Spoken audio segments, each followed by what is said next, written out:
Kante changed the whole London derby. Kante was only on the bench in the Tottenham vs Chelsea match. But as soon as he came on as a substitute at the beginning of the second half, the French midfielder proved his worth. He was the one to help the Blues regain the midfield, thereby opening the victory for the home team. Tottenham played well in the first half against Chelsea. Even Spurs' three-man midfield with Hoejbjerg, Ndombele, and Lo Celso sometimes dominated the Blues' strong midfield.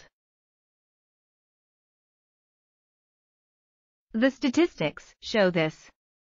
In the first 45 minutes, Tottenham had more passes, 271 to Chelsea's 248, more accurate passes, 222 to 211, and more corners were awarded, 4 versus 2.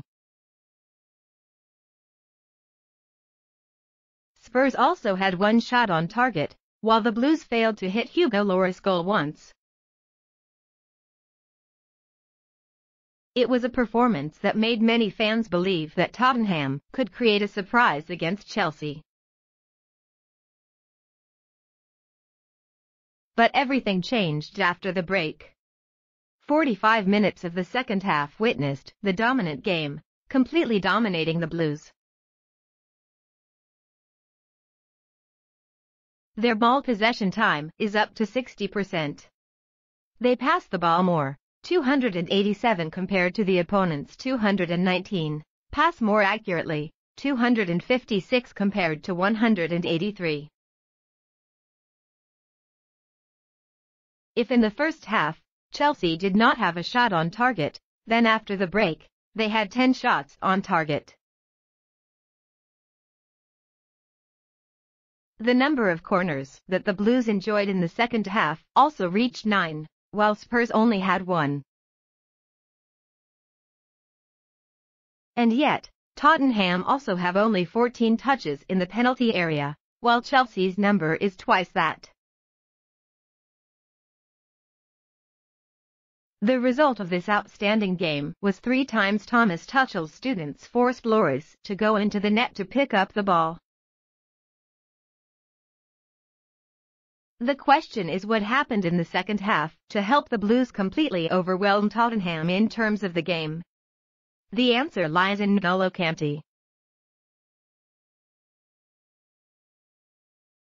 Tuchel replaced Mason Mount shortly after the first half, bringing on Kante.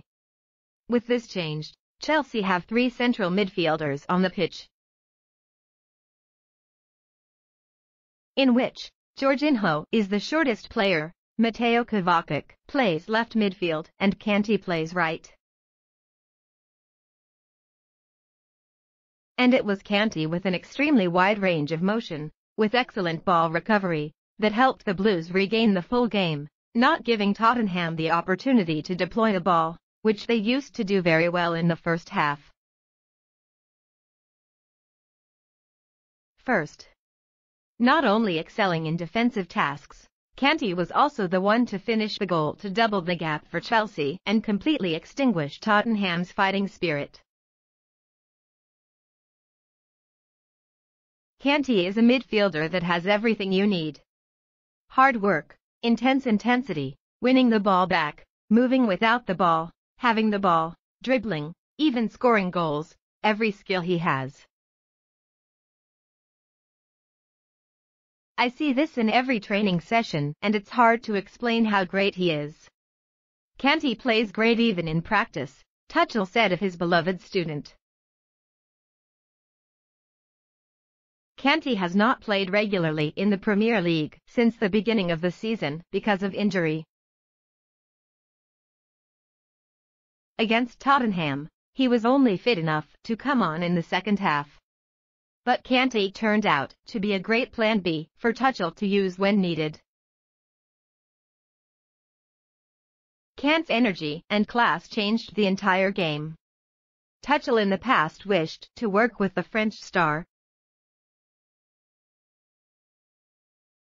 and now in charge of Chelsea, he is turning Kante into a more complete midfielder than before.